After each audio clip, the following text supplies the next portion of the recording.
$1,200 for road tax, Tubby. You don't need me to spell it out, right? Ricky's grin stretched wide as he stepped out of the darkness, 3 men fanning out behind him. He drove his palm hard into Marcus Calloway's shoulder, all 320 pounds of him barely rocking. Marcus said nothing. His hands stayed at his sides. His breathing stayed even. But what Ricky and the 3 lackeys couldn't see was that the overweight trucker standing quietly under these yellow parking lot lights had spent 22 years doing things to enemy combatants that would never appear in any newspaper. Before continuing, comment where in the world you are watching from and make sure to subscribe, because tomorrow's story is one you can't miss. The Holland fuel stop appeared out of the Tennessee dark like the last ember of a dying fire. Marcus Calloway eased his foot off the accelerator and let Blue Thunder bleed down to a crawl. The big Cobalt Peterbilt groaned as it rolled off I-40, tires crunching over cracked asphalt that hadn't seen a repair crew in years. He checked his mirrors out of habit. Nothing behind him but black highway and cold sky. No other rigs, no headlights, nothing. Just him and the road and 12 miles of silence in every direction. He pulled up to the pump island and killed the engine. The cab went quiet. Marcus sat there for a moment, the way he always did, just listening. Wind moving through the tree line. A loose piece of metal siding on the fuel stop's roof ticking in the breeze. That was it. That was all. He checked his watch. 12:15 a.m. He climbed down from the cab carefully, the way a big man learns to do after enough years of bad knees and cold nights. 320 pounds of him descended the steps with practiced patience. He zipped his jacket against the November chill and walked toward the diner's front door, gravel crunching under his boots. The bell above the door chimed when he pushed through. The place was almost empty. Fluorescent lights buzzed overhead, washing everything in pale yellow. 4 stools at the counter, 6 booths along the window, a pie case with 2 sad slices left in it, a hand-lettered sign on the wall that read, Lauren's, open for 24 hours. Since 1987. The woman behind the counter, Lauren Holland herself, all 67 years of her, looked up when Marcus walked in. She was a small black woman with reading glasses pushed up into silver hair and a dish towel over her shoulder. Her face was the kind that had smiled 1,000 times and earned every line doing it. But right now, she was not smiling. Her hands were shaking, just slightly. But Marcus noticed. He noticed everything. Evening, he said. Evening, honey. Her voice was steady enough on the surface. Practiced. Everything is fine. Coffee? Please. He settled onto a stool at the counter and pulled off his cap. Marcus Calloway looked every bit of his 48 years. Broad through the shoulders, heavy through the middle, with the kind of stillness about him that most people mistook for slowness. He wasn't slow. He was just a man who had learned a long time ago that you didn't spend energy unless you needed to. While Lauren poured, he took a slow look around the diner the way a man does when he's pretending not to. That's when he saw the boy in the corner booth. Young, mid-20s at most, Hispanic, work jacket, worn boots, the look of a long-haul driver still dusty from the road. He was sitting completely still, with both hands wrapped around a coffee mug, like it was the only warm thing left in the world.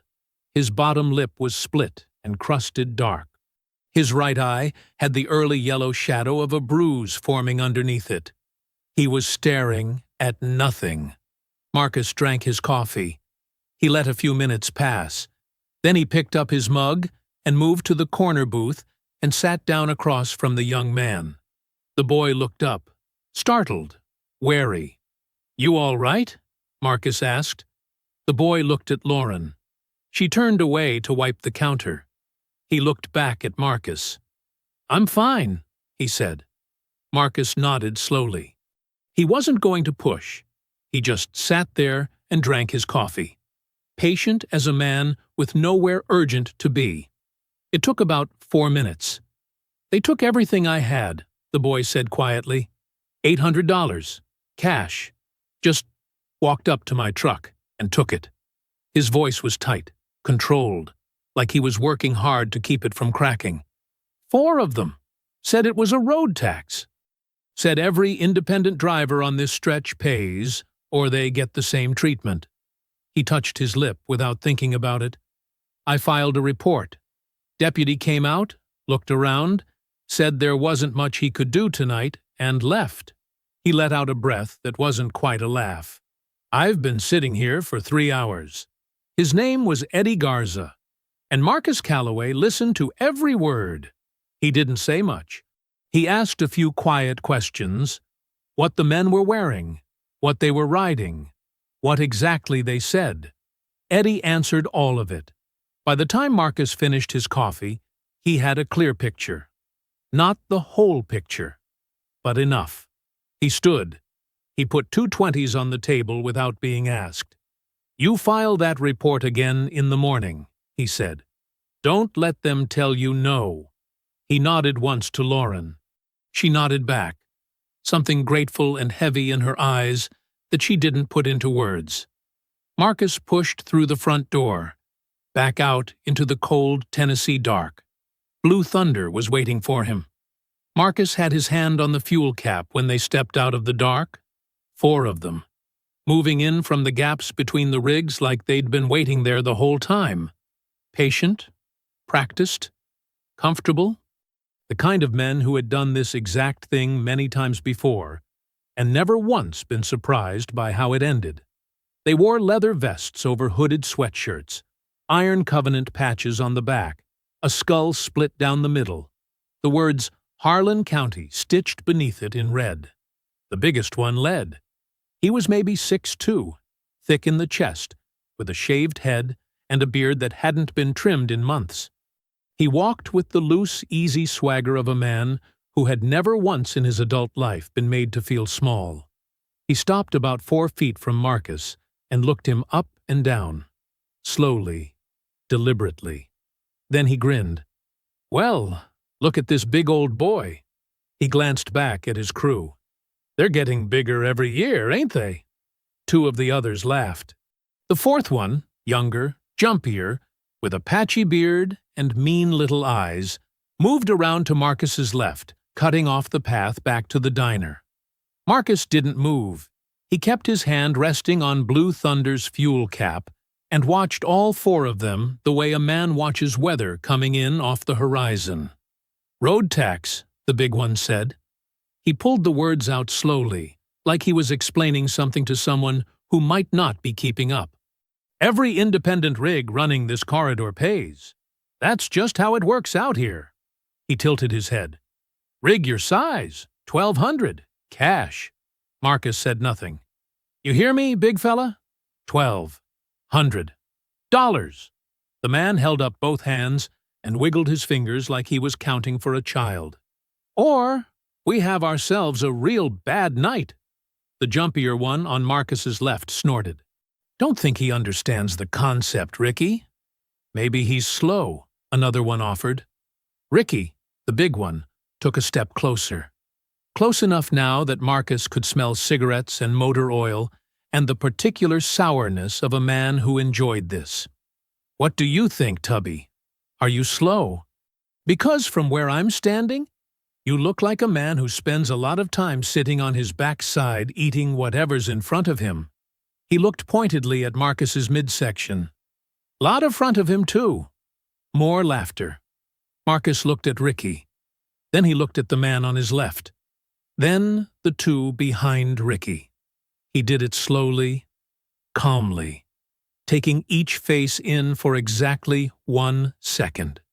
Then he said, quietly enough that only the 4 of them could hear it, "I'm going to give you exactly 1 chance to walk away." Ricky blinked.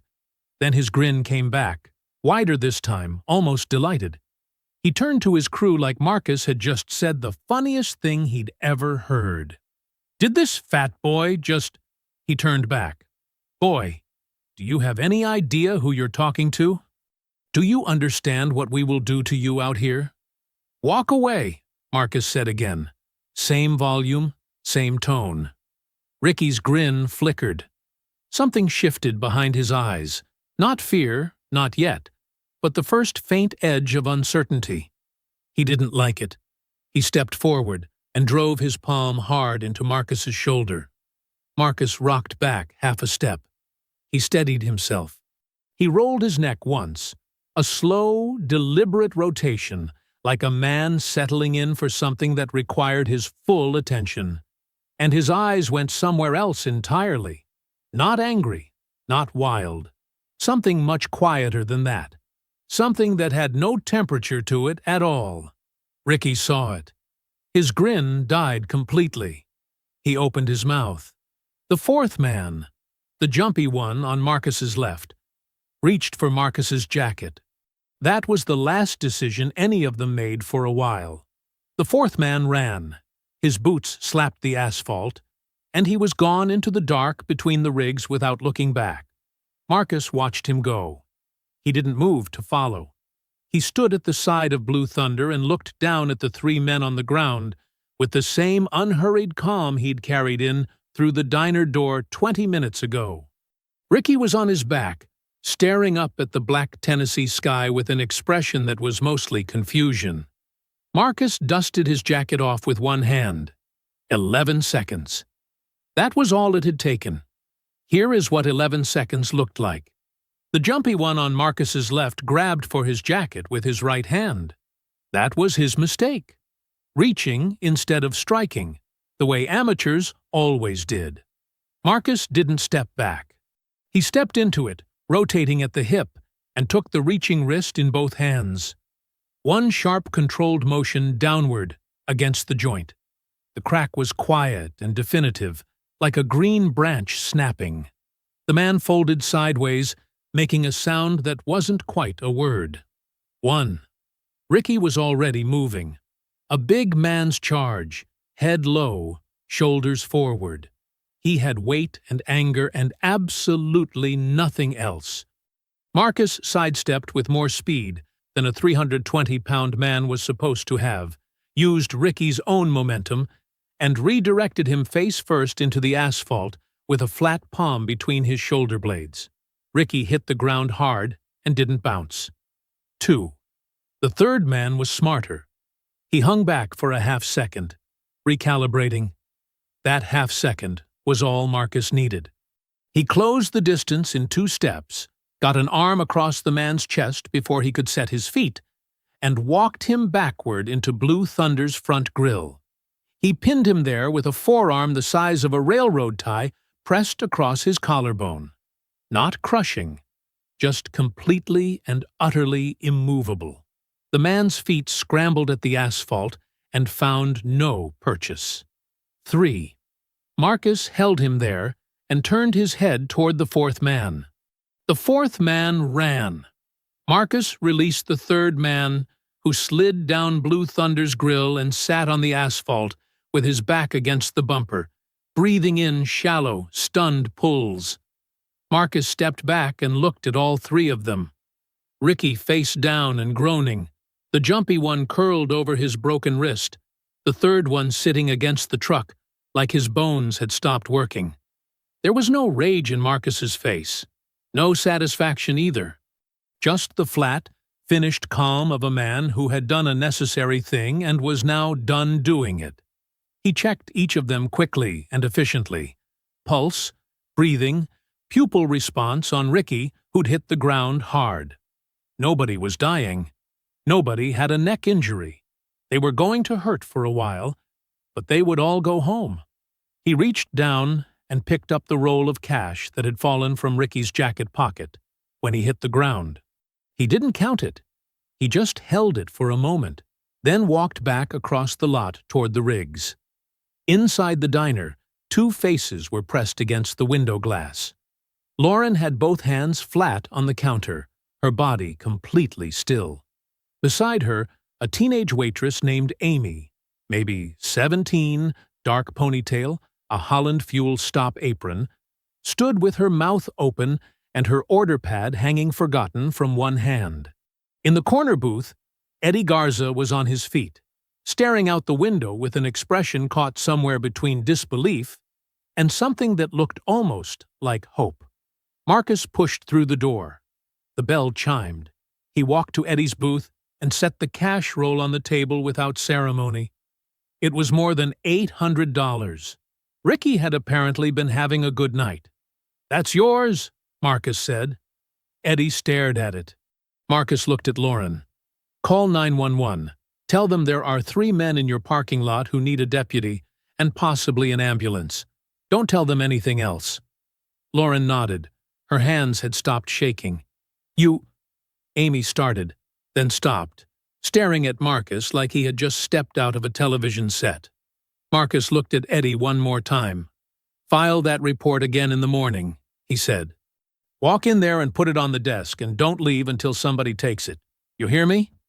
Eddie nodded. His jaw was working like he wanted to say something and hadn't found it yet. Marcus put his cap back on and walked out. He had Blue Thunder moving by 12:47 a.m. The on-ramp for I-40 East was empty. Marcus merged into the right lane and settled in. One hand easy on the wheel, the big engine finding its rhythm beneath him. Behind him, the lights of Holland Fuel Stop shrank in the side mirrors and disappeared around a curve in the tree line. Ahead was nothing but black highway and white centerline markings ticking past in the headlights, one after another, like seconds being counted off. Marcus drove. He didn't look back. 40 miles east of Harlan, the highway opened up and the tension in Marcus's shoulders began, slowly, to unwind. He drove the way he always drove at this hour, steady in the right lane, no radio, just the engine and the road and the particular kind of quiet that only existed in the middle of the night on an empty interstate. The kind of quiet that didn't ask anything of you. He thought about the 3 men in the parking lot. He thought about Eddie Garza's split lip. He thought about the way Lauren's hands had been shaking. Then he pressed the Bluetooth button on the steering wheel and dialed Nia. She answered on the second ring. "Hey, Daddy." Her voice filled the cab like warm light, and Marcus felt something in his chest loosen that he hadn't even realized was tight. "Hey, baby, I wake you?" "No." A soft laugh. "I was up studying. Ms. Patterson moved the history test to Thursday, and I'm only halfway through the chapter." "Thursday. You've got time." "Daddy, it's already Tuesday." "Then you better stop answering the phone." She groaned, the dramatic, full-bodied groan of a 16-year-old who felt deeply misunderstood. I needed a break. My eyes were crossing. A pause, the sound of her closing a textbook. "Where are you?" "Eastern Tennessee. Just made a stop. Heading toward Knoxville." "Same stretch again?" "Same stretch." "Daddy." Her tone carried the particular combination of affection and exasperation that she had been perfecting since she was about 14. "You know there are other roads." "I know the exits on this one," he said. She laughed, and it was so much like her mother's laugh, the shape of it, the warmth of it, that Marcus went quiet for just a moment. "How'd the game go?" he asked. "We won. Jasmine made the last shot with 4 seconds left and everybody completely lost their minds." She paused. "I almost called you, but it was late. You can always call me." "Even at midnight?" "Especially at midnight." He could hear her smiling through the phone. "Coach said if we win Friday, we go to regionals. The whole school is going crazy about it." "You going to the game?" "Obviously. Jasmine would never forgive me." A beat. "You're not going to make it back for it, are you?" "I'll try, baby." "You always say that." "I always mean it," he said. Sometimes the road has other ideas. She accepted that the way she always did, not entirely happy about it, but understanding. She had grown up watching him leave and come back, with the patient rhythm of someone who had learned early that loving a trucker meant getting comfortable with distance. They talked for a while after that, the easy, unhurried kind of talking that didn't need a reason. Nia described the history chapter she was struggling through, something about the civil rights movement that she actually found interesting but couldn't make herself memorize properly. Marcus listened, and then, carefully, quietly, started telling her things that weren't in the textbook, things he knew from his own grandmother, things passed down like furniture, carried from one generation to the next. Nia went quiet and listened. That happened sometimes. This particular stillness she got when she realized her father knew something nobody had thought to write down. "Why don't they put that part in the book?" she asked. "Because somebody decided what went in the book," Marcus said simply. A pause. "That's kind of messed up." "Yes, it is," she laughed softly. Then, "Daddy, are you okay? You sound, I don't know, different." He kept his voice easy. "Long night? I'm fine." "Okay." She didn't fully believe him. She never fully believed him when he said fine. But she let it sit. "I'm going back to studying." "Good. Drink some water. Don't stay up past midnight." "It's already past midnight." "Then don't stay up past 1. Deal." A smile in her voice. "Love you, Daddy. Love you, baby." "Lock the doors." "I always lock the doors." The call ended, and Marcus drove in comfortable silence. The cab warm with the echo of her voice, the particular kind of peace that only his daughter's laugh could put in him. He thought about the history chapter. He thought about Friday's basketball game. He thought about trying to make it back in time. He drove like that for 40 minutes. At 3:11 a.m., his phone rang. The number on the console display was Lauren's. Marcus frowned and answered. "Lauren." She didn't say hello. Her voice was stripped down to just the necessary words, the voice of a woman holding herself together by will alone. "He came back," she said. "Julius Hargrove himself. This morning, just after dawn. Had 6 men with him. He knew about your rig, the color, the make. Asked me questions.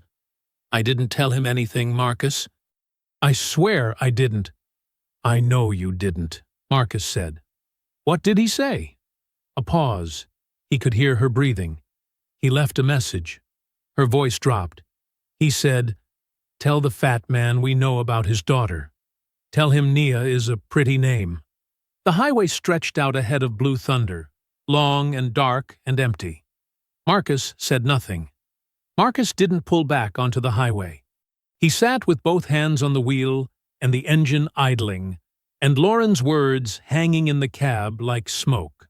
The hazard lights clicked on automatically when he'd stopped, orange light pulsing across the dark asphalt in front of him, steady and rhythmic, counting off seconds.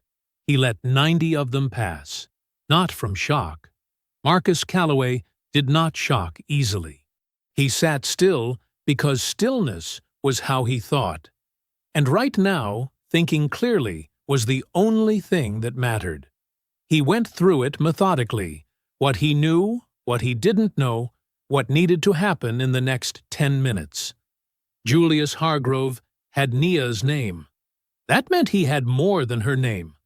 A man like Julius, careful, methodical, running a criminal operation across 4 counties for years without a serious legal challenge, did not throw names around as empty theater. If he knew Nia's name, he knew where she went to school. He knew her routine. He knew enough. Marcus reached for his phone. He dialed Nia's number and listened to it ring. His jaw set, his breathing slow and controlled. She picked up on the 3rd ring, her voice groggy now, the studying having finally lost the battle with sleep. "Daddy? Is everything okay?" "Hey, baby." He kept his voice exactly the same as it had been 20 minutes ago. Warm. Easy. "Sorry to call back so soon. Change of plans on this end. I need you to do something for me." "What?" Slightly more awake now. You remember your friend Tamara? The one on Prescott Street? Yeah, of course. I need you to stay at her place tonight instead of home. Pack a bag in the morning before school and go straight thereafter. Don't go back to the house until I call you. A pause. Longer than he wanted. Daddy? What's going on? Nothing for you to worry about, he said. I just need to know you're not home alone for a few nights. Can you call Tamara in the morning? She won't mind. But, Nia. His voice stayed gentle, but it carried the particular weight that told her, clearly and without argument, that this was not a discussion. Call Tamara in the morning. Don't go home alone. Can you do that for me? Another pause. He could hear her working through it, weighing the urge to push against the thing in his voice that she had learned over 16 years to take seriously. Yeah, she said quietly. I can do that. Good girl. Get some sleep. I'll call you tomorrow. He ended the call and sat for a moment with the phone in his hand. Then he scrolled to a contact that had no name attached to it. Just 2 initials. VO. A number he had not dialed in 6 years. He looked at it for exactly 3 seconds. He pressed call. It rang twice. Marcus. The voice that answered was deep and unhurried, with the faint trace of a Ghanaian accent worn smooth by decades of American living. Victor Norris had been many things over the course of his life. He was currently the owner of a private security and intelligence firm operating out of Atlanta. More importantly, he had once been the man covering Marcus's left side on operations in places that didn't make the news. He asked no unnecessary questions. That had always been one of his best qualities. Victor, Marcus said, I need information on a criminal organization. White supremacist biker gang. Name is the Iron Covenant. Operating out of Harlan County, Tennessee. Leader goes by Julius Hargrove. He paused. They've threatened my daughter. A brief silence.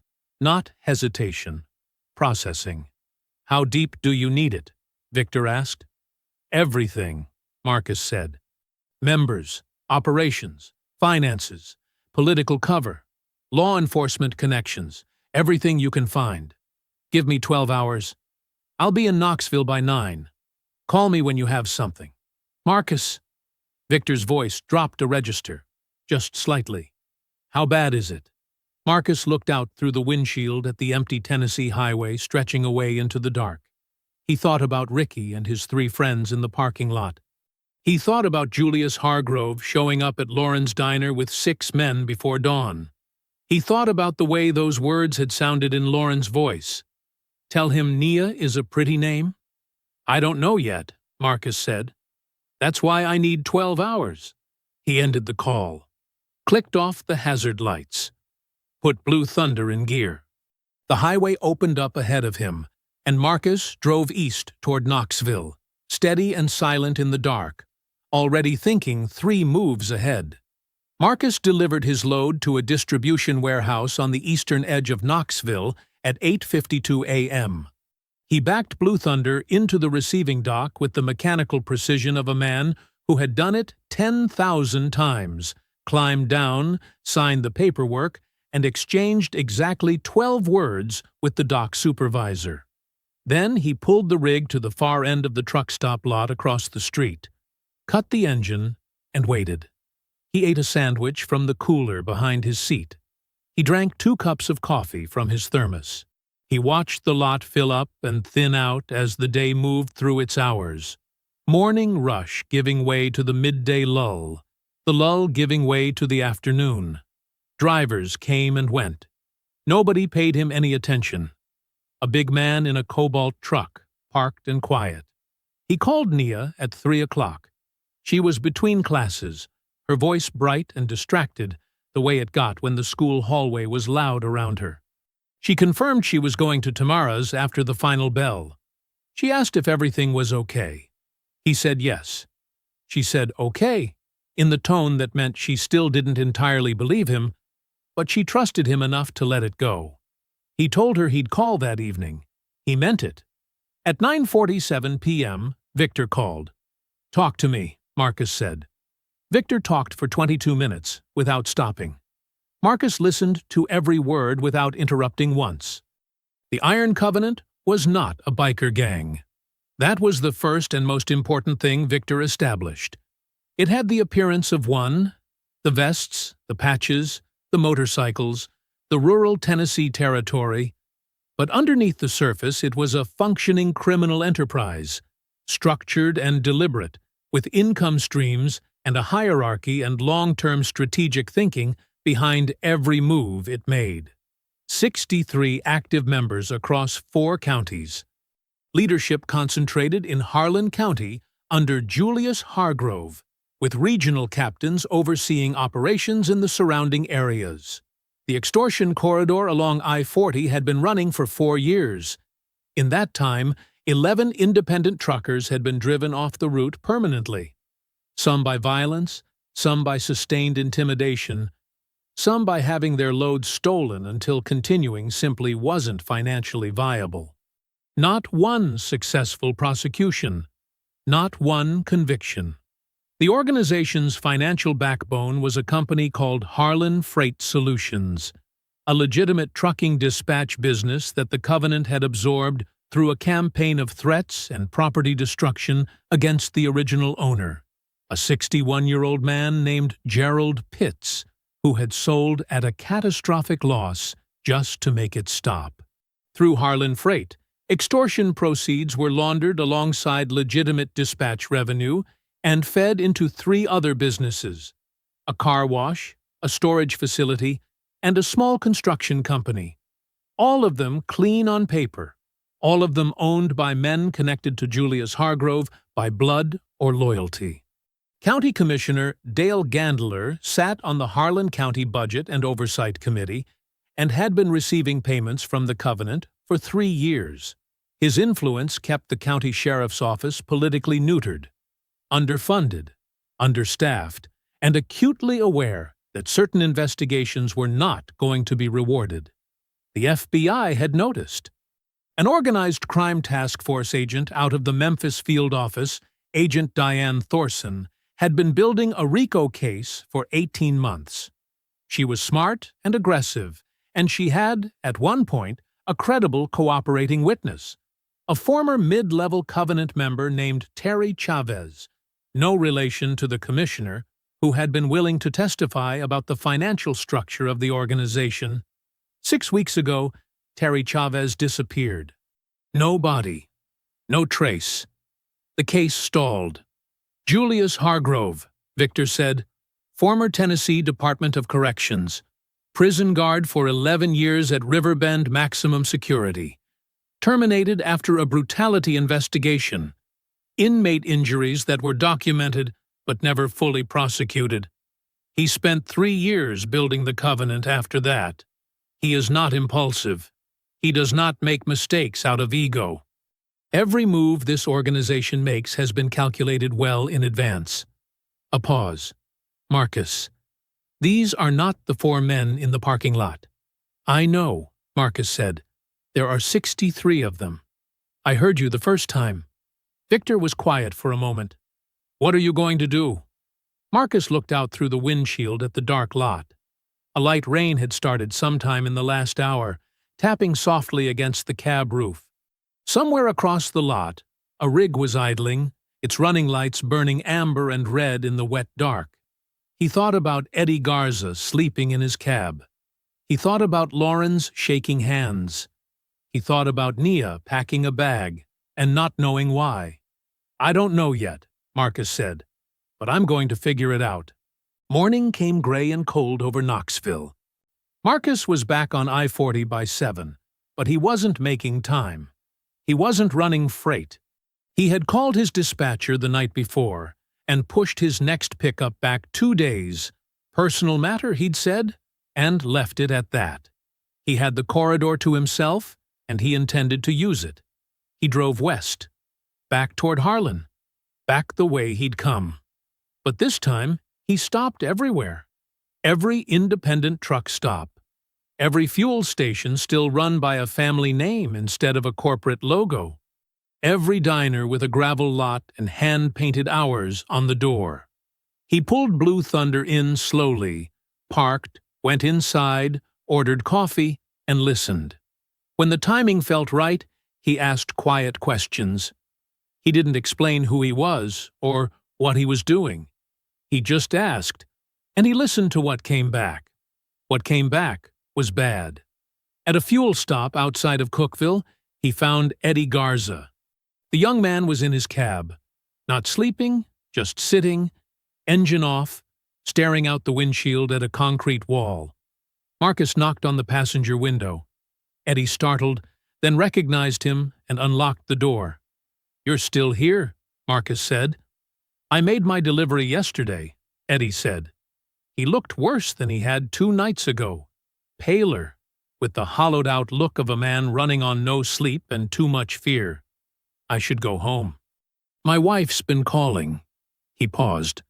"I just keep thinking about what they said, that it doesn't matter where I go, that they'll find me if I come back through. Do you drive this corridor regular?" "Every 2 weeks. Same route. I've been doing it for 3 years." He rubbed his face with both hands. "I don't know what I'm going to do." Marcus sat with that for a moment. "You're going home," he said. "Today. Your wife needs you home."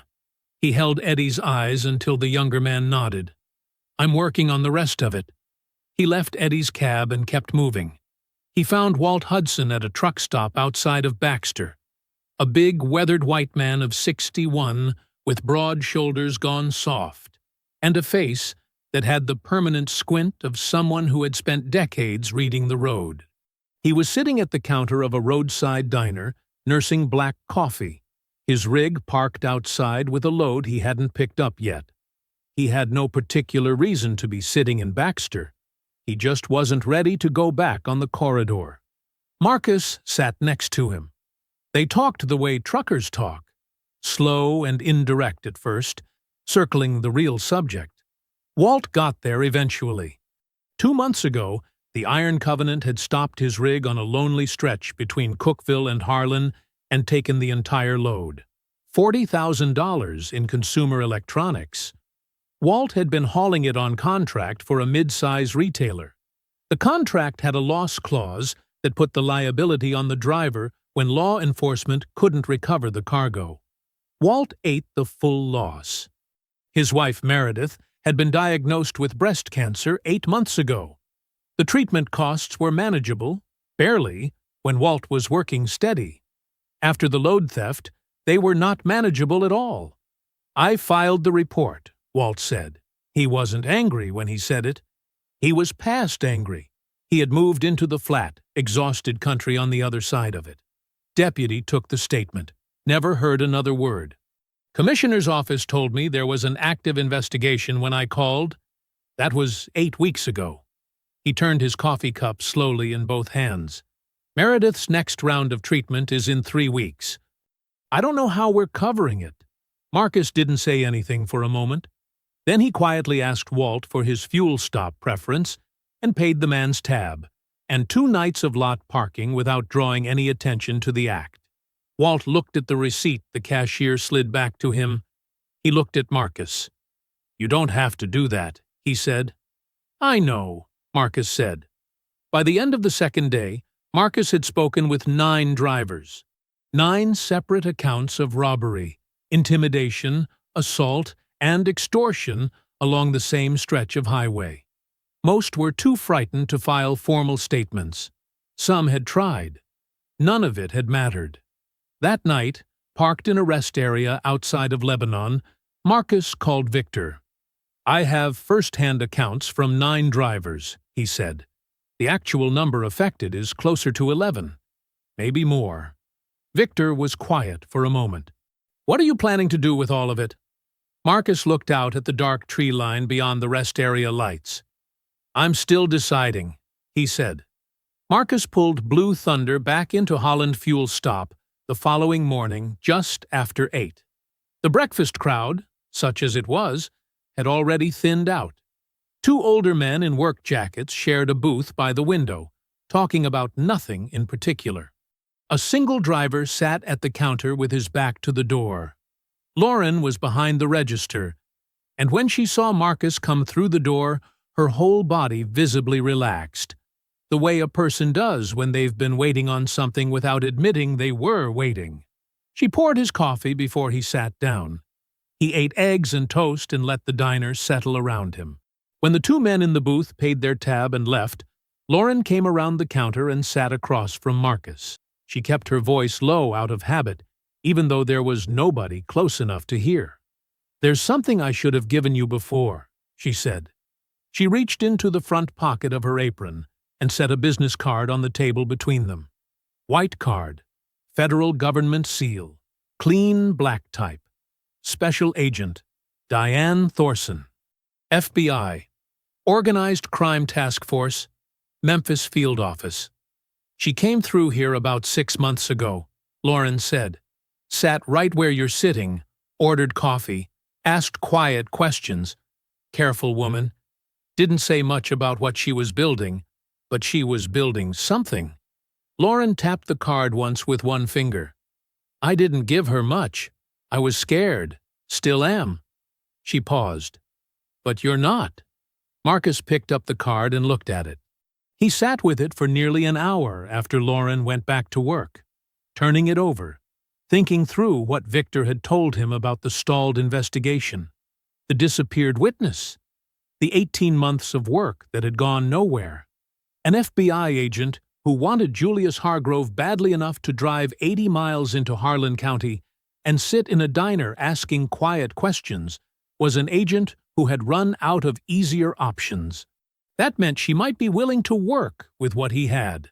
He stepped outside to the parking lot and made the call. Thorson answered on the second ring. Her voice was crisp and professional, and immediately sharply alert the moment Marcus said the words, "Iron Covenant." Whatever she had been doing before he called, she stopped doing it. "Who is this?" she said. "Someone with current intelligence on the Covenant's operations along I-40. Patrol routes, extortion schedule, 2 laundering transactions in the last 30 days. He paused. "I want to meet." A brief silence. He could hear her thinking, assessing, weighing, deciding. "When?" she said. "Today. Somewhere between here and Memphis." Neutral ground. They agreed on a truck-stop diner in Jackson, Tennessee, 80 miles west of Harlan. Anonymous enough, busy enough that 2 people having a quiet conversation at a corner table wouldn't attract any attention. Marcus drove straight there. He arrived first, took a table in the back corner, ordered coffee, and waited. Thorson walked in 40 minutes later. She was in her early 40s, medium height, with dark hair pulled back, and the kind of face that gave nothing away without deciding to. She wore civilian clothes, jeans, a dark jacket, but she moved through the diner like a person accustomed to reading rooms. She spotted Marcus immediately and came directly to the table without any pretense of looking around. She sat down, put nothing on the table, and looked at him with clear, measuring eyes. "You're not a federal informant," she said. It wasn't a question.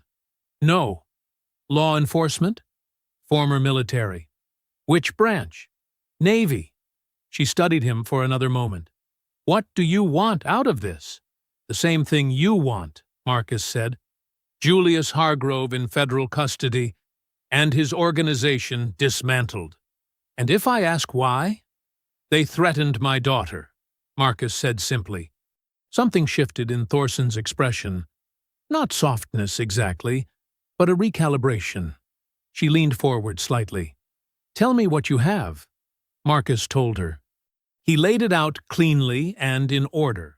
The patrol routes he had personally observed, the extortion schedule Eddie and the other drivers had described, the specific timing and location of 2 cash transactions he had traced to front businesses in the Harlan Freight Network through Victor's intelligence.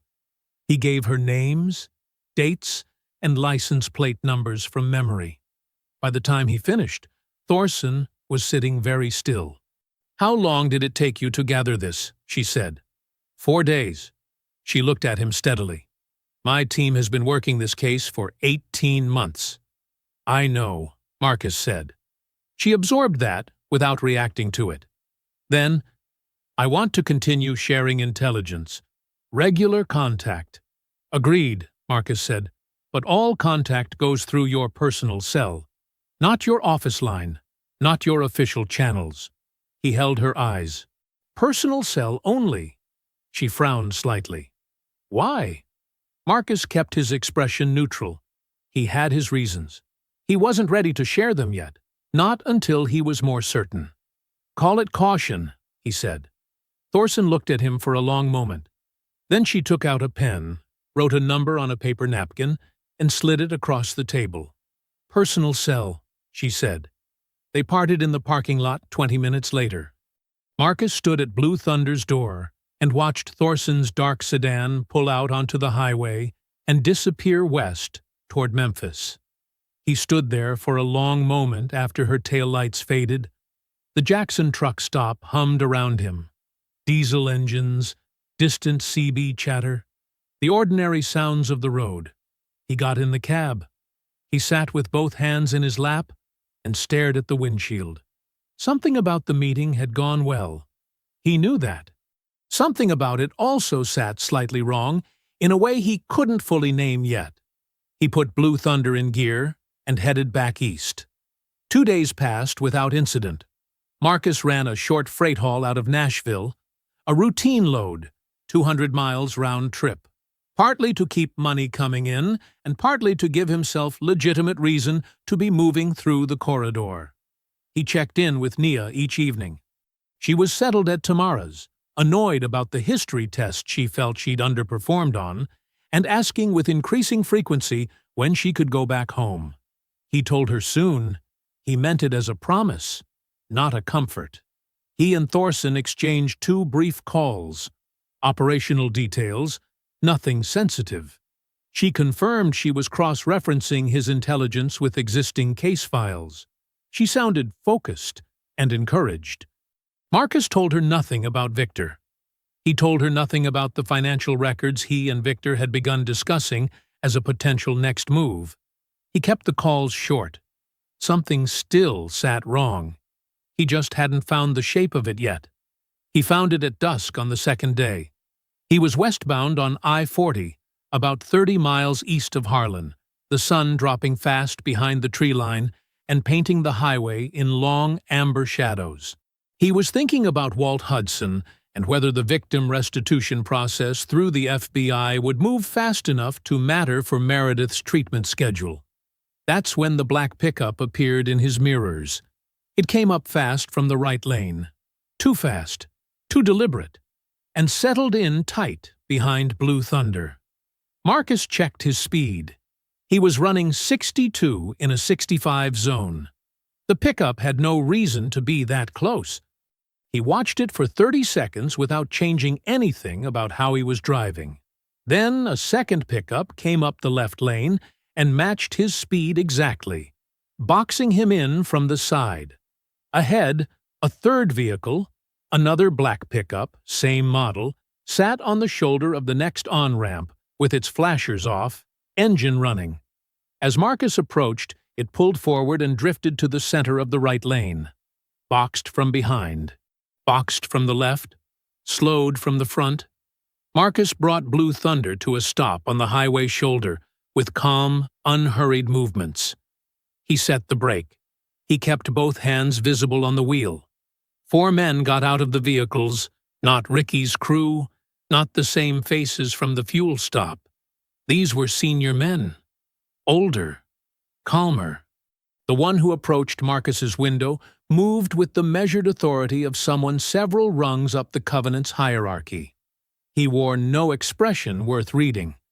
Marcus rolled the window down. The man looked up at him without speaking for a moment. Then, Julius wanted you to hear this directly. 2 days ago, Thursday morning, you met with a federal agent at a diner in Jackson. Table in the back corner. You talked for about 40 minutes. You gave her patrol routes, transaction locations, and 3 names. He let that sit. Julius had a full summary of the conversation by 2 o'clock that same afternoon. Marcus said nothing. He kept his face still. "He's not angry," the man continued. "He wants you to understand something. The reach of this organization extends further than you've calculated for." He paused. "He also wanted you to know he respects what you did to those 4 men in the parking lot. He doesn't hold grudges about it. He holds information. There's a difference." He looked at Marcus steadily. "He's watching what you decide to do next." The man walked back to his truck. The 3 vehicles pulled away in an unhurried convoy and were gone around a curve in the road within 30 seconds. Marcus sat on the shoulder for a long time. He played it back with precision. Every detail of the Jackson meeting. The time, the location, the content of what he'd shared. Thorson had not told anyone they were meeting. He certainly hadn't. The summary had reached Julius within 4 hours of the conversation ending, which meant someone inside Thorson's field office had been watching her contacts and movements and reporting back in near real time. The FBI's Organized Crime Task Force had a leak. A paid leak, almost certainly.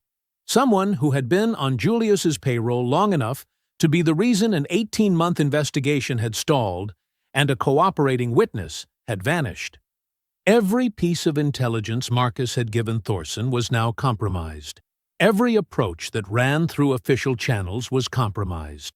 The entire FBI route, the clean, legitimate, by-the-book path to bringing Julius down, was a door with Julius standing on the other side of it. He called Victor. "The meeting with Thorson," Marcus said. "Julius had a full summary within 4 hours. Someone inside her office is feeding him her contact list in real time." Victor was quiet for exactly 3 seconds. "That changes the entire approach." "Yes," Marcus said. "It does." He looked out at the empty highway. The last of the daylight was gone now. Just a dark road, and the distant glow of an overpass half a mile ahead. "Victor," he said, "I need a new plan." Marcus spent the next 2 days off the road entirely.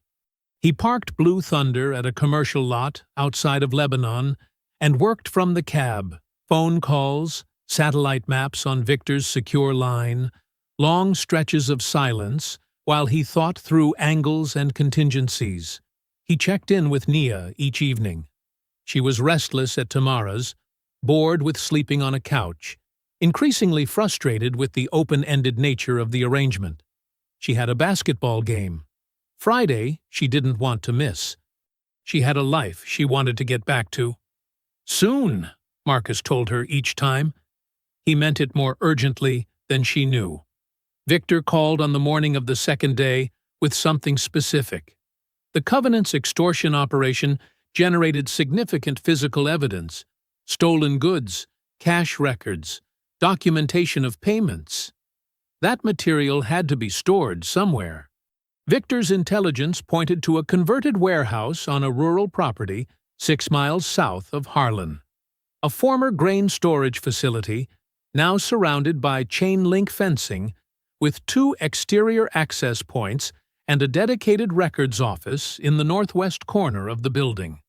The financial documentation stored there covered 3 years of the Covenant's full operation. Ledgers, transaction logs, payment records connecting the front businesses to the laundering pipeline, names, dates, amounts.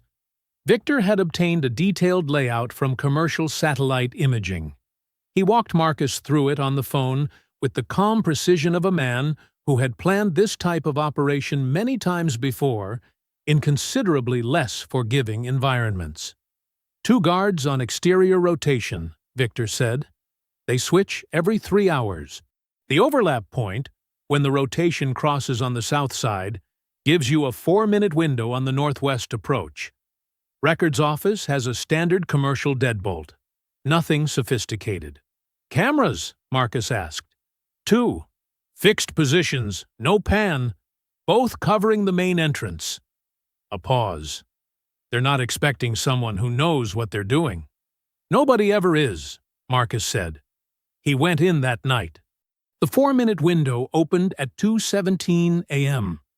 Marcus moved through it, with everything his body still remembered from a life he had technically left behind. Low and quiet along the fence line, the guard's footsteps fading south. The northwest wall is dark and still. He had the deadbolt open in 40 seconds, a skill that required no explanation and left no evidence. Inside, he used a penlight no wider than his thumb. The records office was exactly where Victor said it would be. 3 filing cabinets, 1 locked document box, and a desktop computer with an external hard drive already connected to it.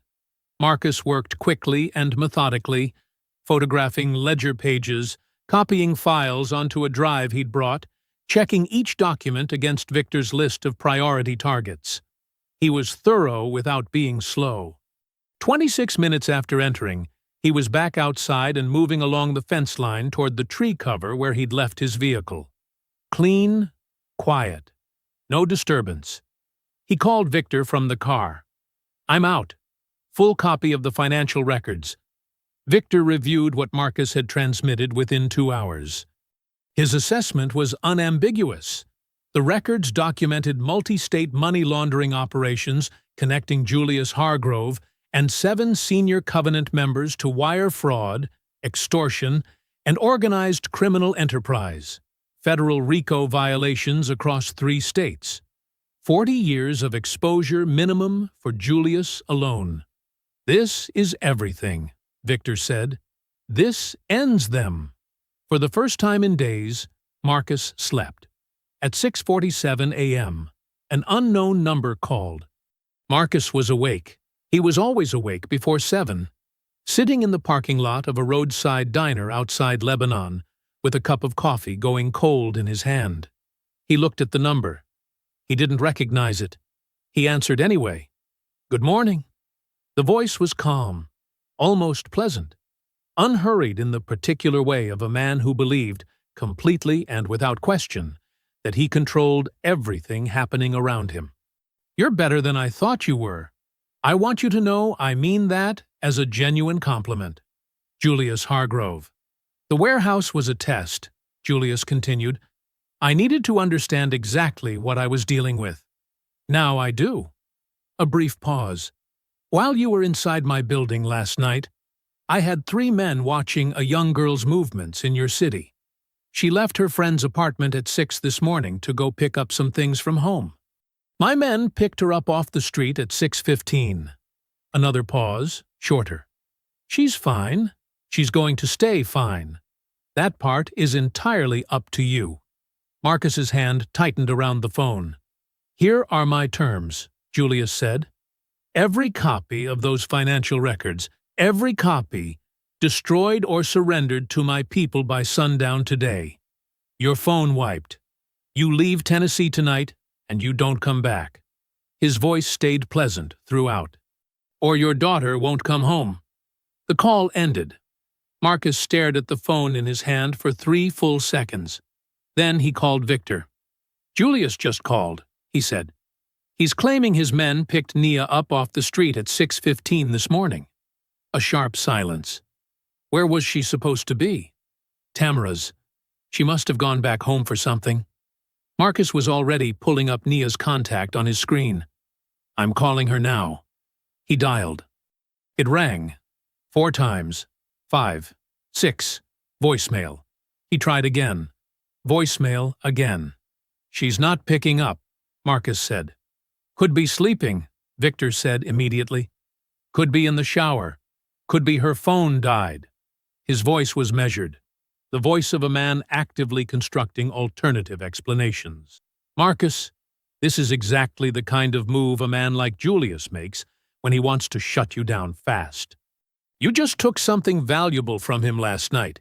He's scared of those records. This could be a bluff designed to make you hand them back without him having to do anything." Marcus called Tamara's number. 3 rings. Tamara answered, groggy. "Is Nia there?" Marcus said. A rustling sound, a pause that lasted too long. "She was—I woke up and she was gone." She left a note saying she was going to grab some clothes from home and she'd be back before school. That was another pause. Marcus, that was almost an hour ago. He ended the call. She left Tamara's, he told Victor. She went home alone. An hour ago. She's not answering her phone. He paused. Still think it's a bluff? Victor was quiet for a moment. Call the home line. Marcus called the house landline. It rang 7 times. Nobody answered. He sat in the parking lot of that ordinary roadside diner with the ordinary morning moving around him and felt something shift in his chest. A cold and specific kind of dread that doesn't announce itself loudly, but simply arrives and settles in and refuses to leave. Victor? His phone buzzed. Unknown number. Not a call. A message. He opened it. 2 attachments. He opened the first one. A photograph. Nia, in the gray hoodie she'd been wearing in her last Instagram post 3 days ago, sitting in a wooden chair in a dim room with no windows. Her hands were zip-tied in her lap. Her face was turned slightly toward the camera. Eyes wide, jaw set with the particular kind of frightened dignity that made something crack open behind Marcus's sternum. She was alive. She was unharmed. She was terrified. He opened the second attachment. A video, 12 seconds long. Nia looking directly into the camera, reading from something off-screen in a flat, controlled voice. Daddy, please do what they say. Please just do what they say. Then the video ended.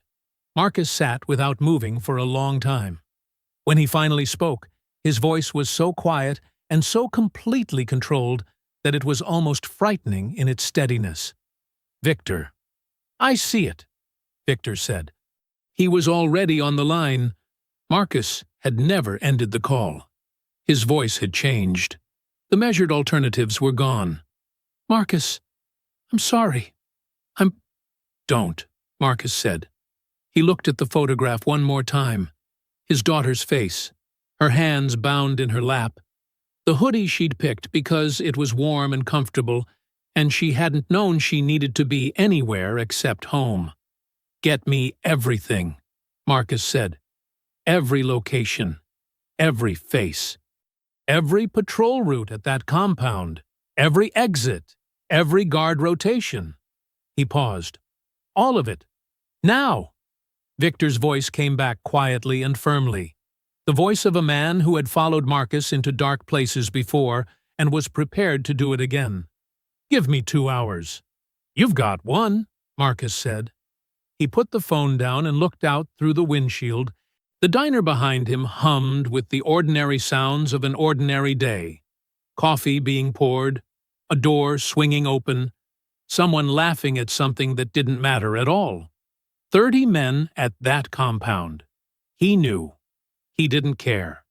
Marcus sat in the parking lot with the phone face down on the passenger seat and both hands resting in his lap. The morning moved around him. Trucks pulling in and out. A family loading into a minivan. A cashier sweeping the sidewalk in front of the diner entrance. None of it touched him. He was somewhere else entirely. He was in the quiet space he had learned to find a long time ago, in circumstances where falling apart was not an available option. A place behind the noise, behind the fear, behind the image of his daughter's face in that photograph, where everything became very simple and very clear. He had 9 hours until sundown. He thought for 11 minutes without moving. Then he picked up the phone. The first call was to Deputy Riley Lockwood. Lockwood answered on the 3rd ring with the careful wariness of a man who had learned to approach unknown numbers with caution. When he heard Marcus's voice, he went quiet. Not hostile, just watchful. I need 15 minutes of your time, Marcus said, not as a deputy, as a man. A pause. Go ahead. Marcus laid it out in plain, sequential order. Commissioner Dale Gandler, payments from the Covenant for 3 years, documented in financial records Marcus now possessed. the FBI's organized crime case, stalled not by lack of evidence, but by a paid source inside the Memphis field office feeding Julius Hargrove information about active contacts and informants. The disappeared witness, Terry Chavez. 11 victimized drivers, most too frightened to file formal statements, whose accounts Marcus had gathered personally. He gave Lockwood names, dates, and specific figures from the financial records, enough that no reasonable man could dismiss what he was hearing as speculation. Lockwood didn't interrupt once. "The records are going to a federal judge in Nashville before noon today," Marcus said. "Outside local jurisdiction. Outside the compromised field office. Once they arrive, this moves at a federal level, and nothing Julius Hargrove owns in this county can slow it down." He paused. "I'm not asking you to cross your line, Riley. I know where your line is, and I respect it. I'm asking you to be on the right side of it when the smoke clears. Because it is going to clear. Today." A long silence. Marcus could hear Lockwood breathing slowly on the other end, a man working through something heavy in real time. "My wife would tell me I've been on the wrong side of it for 2 years already," Lockwood said quietly. "What do you say?" Marcus asked. Another silence, shorter this time. "What do you need?" Marcus told him. The second call was to Agent Thorson, not through her official line, but through the personal cell number Victor had sourced independently through channels that had nothing to do with the FBI's internal directory. She answered with immediate suspicion. "Who is this? How did you get—" "Listen to me carefully," Marcus said. "You have a source inside your field office. Someone who has been on Julius Hargrove's payroll long enough to be the reason your witness disappeared 6 weeks ago. Every contact you log, every informant you develop, every meeting you take. Julius has a summary within hours." Dead silence. "I met with you in Jackson 4 days ago," Marcus continued. "Julius had a full account of our conversation by 2 o'clock the same afternoon. He told me himself." He paused. "I'm not telling you this to burn the case. I'm telling you because I've already worked around it." He told her about the financial records, 3 years of the Covenant's full operation, copied from the warehouse 2 nights ago. He told her he had mailed a complete copy that morning to Federal Judge Patricia Harmon in Nashville, a judge with a documented record of prosecuting RICO cases and zero connection to Julius's network in Harlan County. The records were already in transit, already beyond Julius's reach. Thorson was quiet for a long moment. When she spoke, her voice was stripped of everything except focus. "I need those records, through official." "You'll have them," Marcus said. "Through Judge Harmon, today. Be ready to move when she calls your office." He ended the call. The third call was to Julius. Marcus dialed the number from the morning's unknown call. It rang twice. "I wasn't sure you'd call back," Julius said. The pleasantness was still there, smooth and unhurried. "I'm coming to the compound," Marcus said. "Alone. No records, no phone backup, no federal contacts. Just me, coming to bring my daughter home. You give me your word she's unharmed, and this ends tonight." A pause. Then Julius's voice came back warm with satisfaction, the sound of a man who believed, fully and finally, that he had broken something. "Come on then," Julius said. "We'll be waiting." Marcus ended the call. He put Blue Thunder in gear. The access road to the Covenant's compound was 12 miles of cracked county blacktop that narrowed gradually as it pushed deeper into the rural dark. Tree line pressing in from both sides, no street lights, no houses, nothing but the occasional reflective marker post catching Blue Thunder's headlights and throwing them back. Marcus drove it at 40 miles an hour. No reason to rush, no reason to hide. He had called Victor one final time before leaving Lebanon. Victor confirmed his position. A ridge 400 yards northeast of the compound perimeter, with line of sight to the external generator housing he had accessed during a daylight reconnaissance 2 hours earlier. Victor had what he needed. He was ready. Marcus had told him, "Wait for the rig to stop. Then give me 60 seconds." Victor had said, "Come back out, Marcus." Marcus hadn't answered that. He'd just ended the call and driven. The compound appeared through the trees at 6:09 p.m. It sat on what had once been a working farm.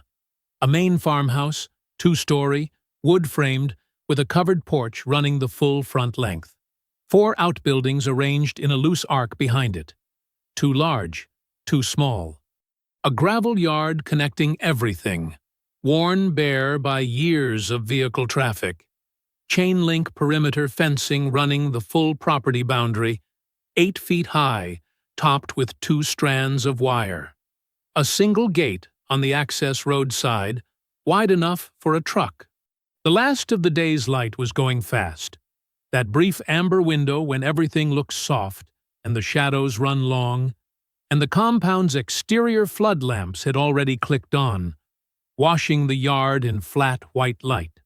Marcus counted 8 men visible from the road before he even reached the gate. 2 on the porch, 2 in the yard, 4 more positioned at intervals along the fence line. All of them watching the access road. All of them watching him come. He drove Blue Thunder straight up to the gate and stopped. The gate was closed. A padlocked chain held it shut. Marcus set the brake. He did not get out. He positioned Blue Thunder's nose 2 feet from the gate, close enough that opening it would require moving the truck. And moving the truck required him. He killed the headlights, but left the engine running. Then he sat. From the farmhouse porch, Julius Hargrove watched. He stood with both hands resting on the porch rail, relaxed, composed, flanked on his left by Alvanand, on his right by 2 senior Covenant men. He looked at the rig sitting at his gate and said something to the man beside him. The man nodded and signaled toward the yard. 2 Covenant members walked toward the gate. Marcus watched them come through the windshield. He watched the porch. He watched the fence line. He tracked every position simultaneously, the way he had been trained to do in environments considerably more dangerous than a Tennessee farm at dusk. He checked the clock on the dash. 60 seconds. 50. 40. The 2 men at the gate were 20 feet away now, close enough that Marcus could see their faces. Irritated, impatient, used to people being afraid of what they represented. 20 seconds. 10. The compound went dark. Every flood lamp, every exterior light, the farmhouse windows, the security lamp above the barn door, all of it, gone in a single instant, as completely and suddenly as if someone had simply switched the world off. The gravel yard disappeared. The fence line disappeared. The 2 men at the gate froze in the abrupt blackness, 10 feet from Blue Thunder's bumper, suddenly unable to see anything at all. From the porch came shouting.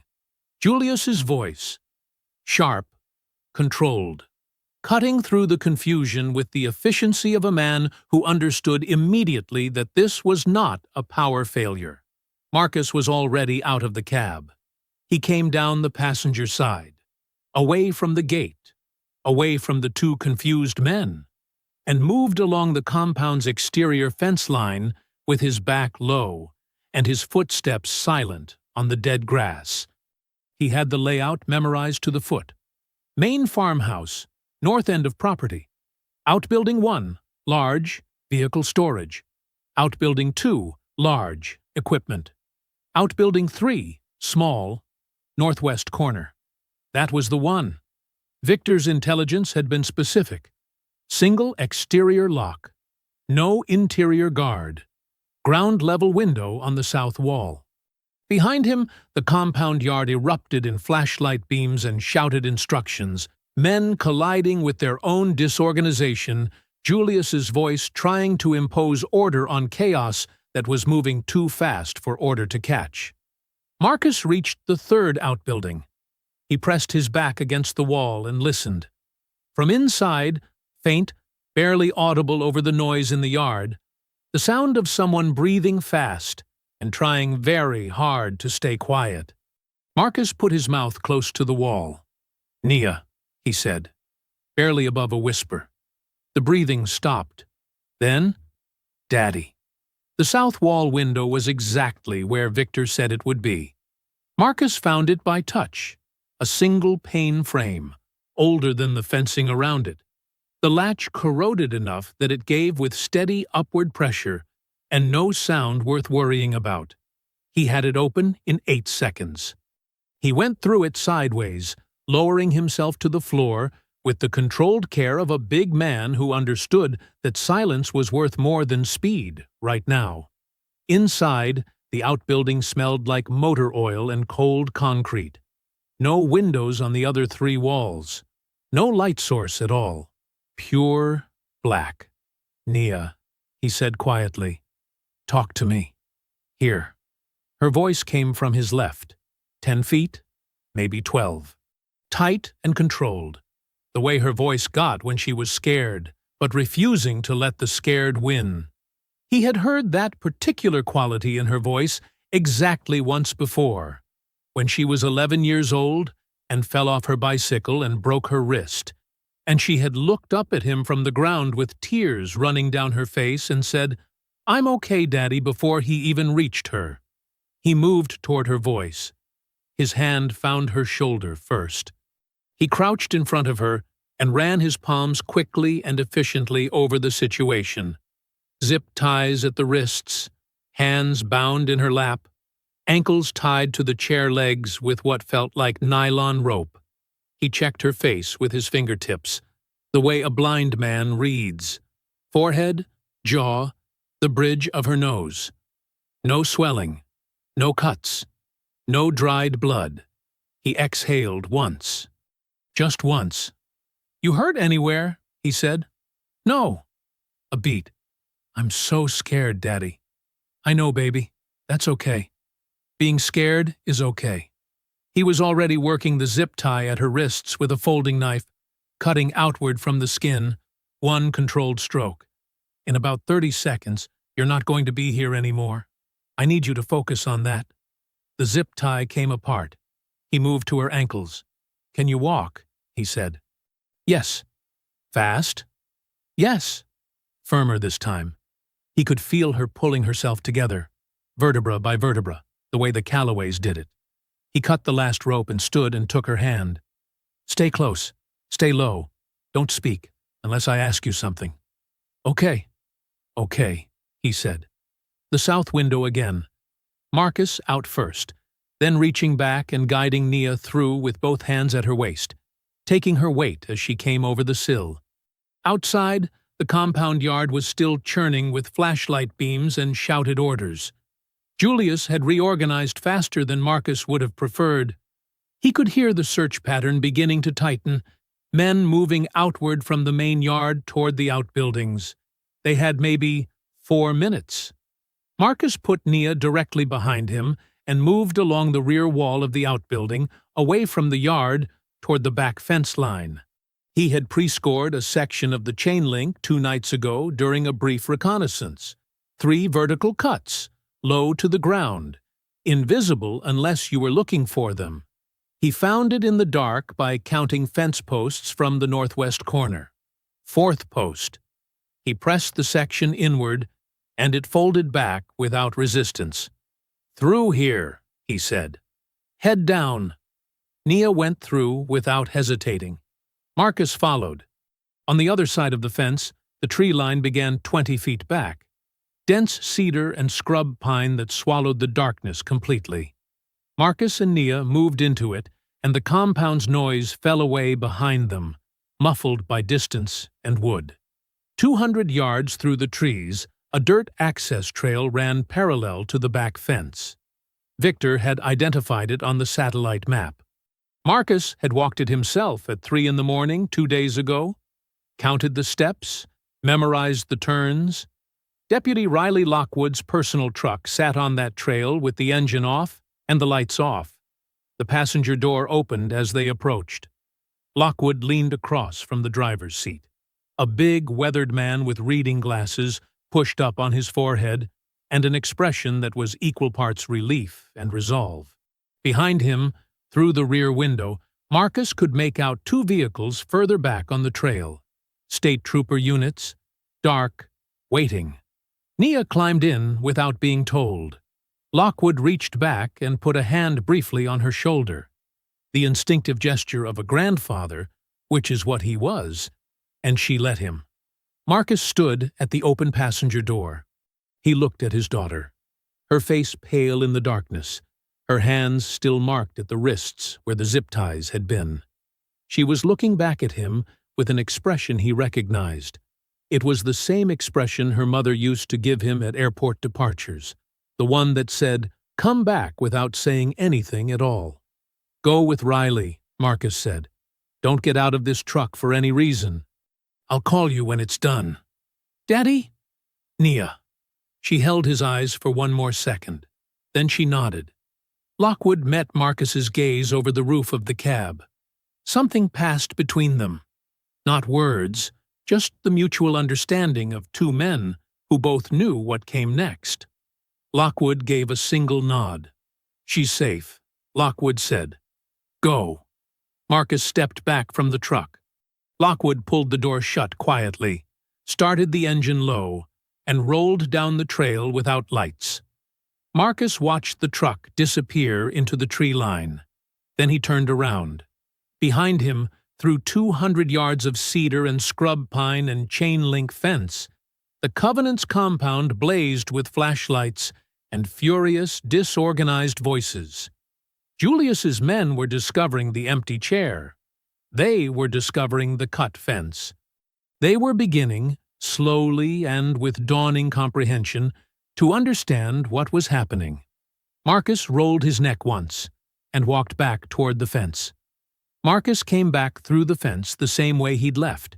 He pressed the pre-scored section inward, moved through low, and straightened on the other side. The compound yard was 20 feet ahead, a chaos of crossing flashlight beams and men shouting over each other, the search pattern pulling outward toward the outbuildings. Someone had found the empty chair. He could tell by the shift in the shouting. The way it went from urgent to furious in the span of about 4 seconds. Marcus stepped out of the tree line and walked directly into the yard. He didn't run. Running was panic, and panic was noise, and noise was other people's terms. He moved through the dark spaces between the flashlight beams the way he had been trained to move. Deliberate, low, using the confusion itself as cover. 3 men passed within 30 feet of him without seeing him. The 4th one turned at the wrong moment. Marcus put him down quietly and kept moving. The 2nd man came out from behind the vehicle's storage barn with a flashlight swinging wide. The beam caught Marcus across the chest for half a second. Long enough. The man opened his mouth. Marcus closed the distance in 3 steps and removed the option of making noise. The flashlight hit the gravel. Marcus caught it before it bounced. He clicked it off and set it down. 2 down. Moving. Alvin found him near the back of the main barn. Marcus heard him first. The particular footfall of a very large man moving fast and angry, not trying to be quiet because he had never needed to be quiet in his life. Alvin came around the barn corner at full momentum, and the collision was immediate and total. 2 large bodies meeting at speed in the dark. And for a moment, it was simply a matter of who absorbed it better. They were almost the same size. That surprised Priest. Most things surprised Alvin eventually. What followed was not clean.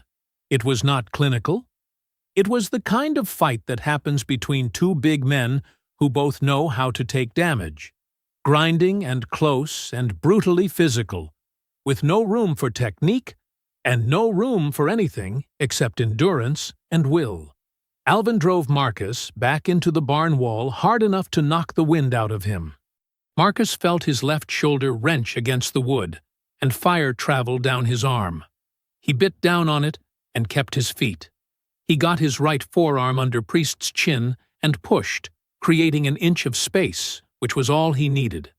3 short, targeted strikes to the same spot on Priest's left side. Ribs. Marcus felt something give on the third one. Alvin made a sound low in his chest, and his left arm dropped. Marcus took the opening. Alvin went down against the barn wall and stayed there, shoulder dislocated, breathing in the ragged, shallow pulls of a man with damaged ribs. He was not getting up. Marcus straightened, pressed his right hand briefly against his own shoulder, and felt the deep grinding ache of something not fully right. He rolled it once. It moved. Good enough. He had a cut above his left eye from somewhere. He hadn't felt it happen. Blood was running warm and steady into his eyebrow. He wiped it with the back of his hand and kept moving. The farmhouse door was unlocked. Julius was inside, alone, standing in the middle of the front room with a lamp burning on the table beside him and a pistol resting in his hand, barrel toward the floor. He looked up when Marcus walked in. He didn't raise the gun. For a moment, neither of them spoke. The composed facade was still there, just barely, like paint over a cracked wall, holding its shape through pure habit. But beneath it, visible now in the set of his jaw and the slight tightness around his eyes, was something smaller. Something that had not been there this morning on the phone when he had been so completely certain of everything. "You sent them away," Julius said. It wasn't a question. "She's gone," Marcus said. Julius absorbed that. His jaw tightened further. "This isn't over. The Covenant is bigger than this compound. Bigger than tonight. You cannot." "Julius." Marcus's voice was quiet, almost gentle. He looked at the financial records drive visible in Julius's breast pocket, the copy recovered from the warehouse. "That one's a copy, anyway." Julius looked down at it. From the access road, faint at first, then rapidly growing, came the sound of multiple vehicles moving fast. Engines, tires on gravel, the particular cadence of a federal convoy that was not slowing down. Julius looked at the door, then back at Marcus, and finally, completely, he understood. Julius Hargrove was taken into federal custody on the compound's gravel drive at 6:51 p.m. Marcus stood on the farmhouse porch and watched it happen. Agent Thorson's task force moved through the compound with the organized efficiency of people who had been waiting a long time to do exactly this. 12 federal agents, 4 state troopers, radio calls overlapping in the cold evening air.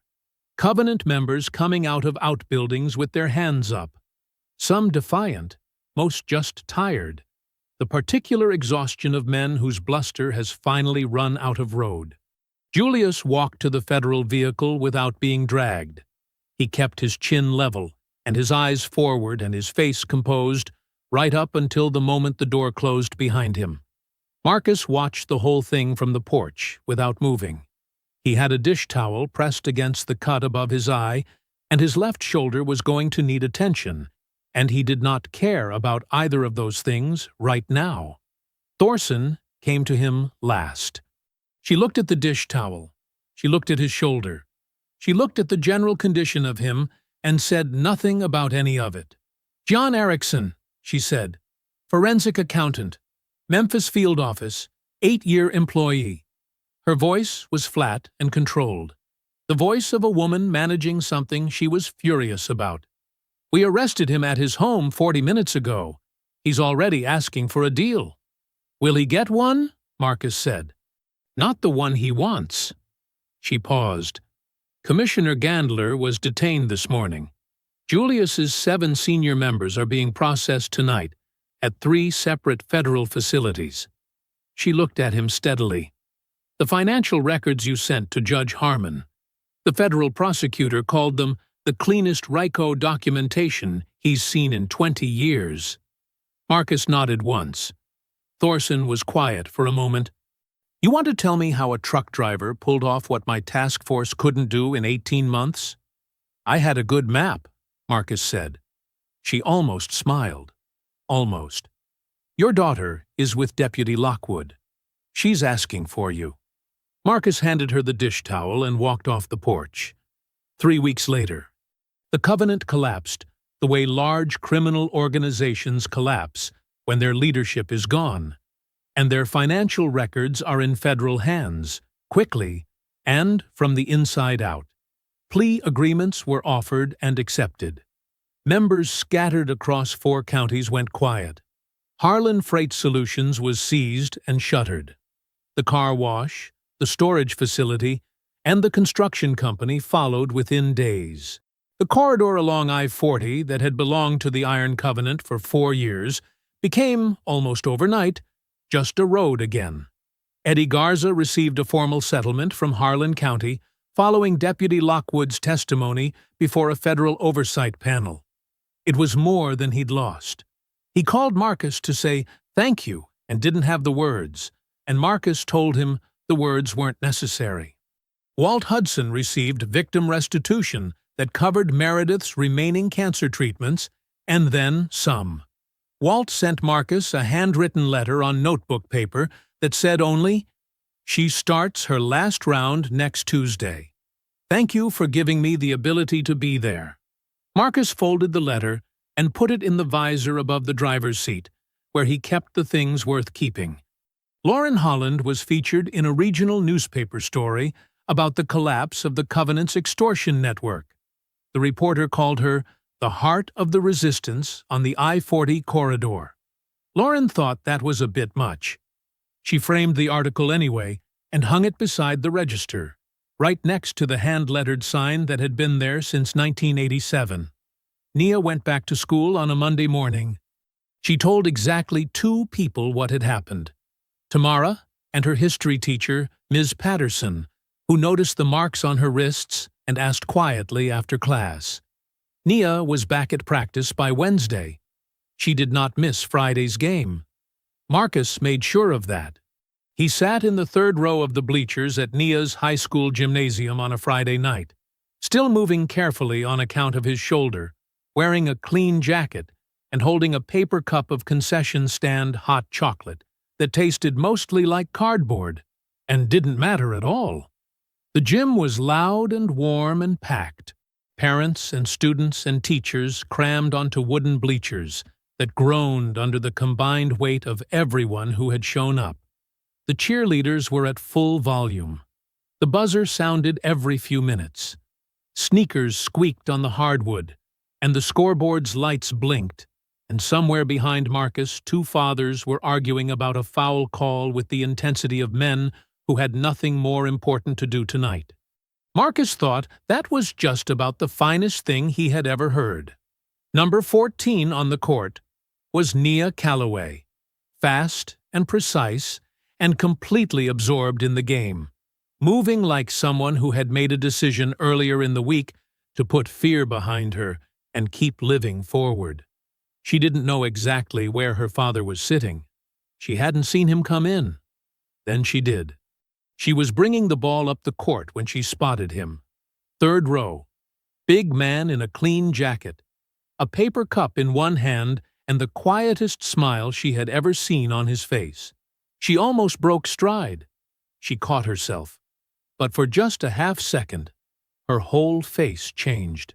She gave him one small nod. He gave her one back. Marcus settled back against the bleachers and watched his daughter play. He thought about Dolores. How she would have been here, right beside him, probably louder than both of them combined, probably on her feet by now, regardless of what the scoreboard said. He felt that absence the way he always felt it, not as a wound anymore, but as a shape, a presence defined by its outline. He had learned to carry it. He held his cardboard hot chocolate and watched Nia move across that court, alive and whole and entirely herself, and felt something settle in his chest that had not been settled in a very long time. Jasmine made the last shot with 4 seconds left. The gym lost its mind. Marcus stood up with everyone else and clapped until his good shoulder ached, grinning in the noise and the light, like a man who had earned exactly this moment and intended to feel every second of it. Early the next morning, before the sun was fully up, Marcus loaded Blue Thunder and drove south out of Nashville on empty roads. He thought about a letter folded in his visor. He thought about a newspaper article hanging on a diner wall. He thought about a man named Julius Hargrove sitting in a federal holding facility with 40 years of consequences ahead of him.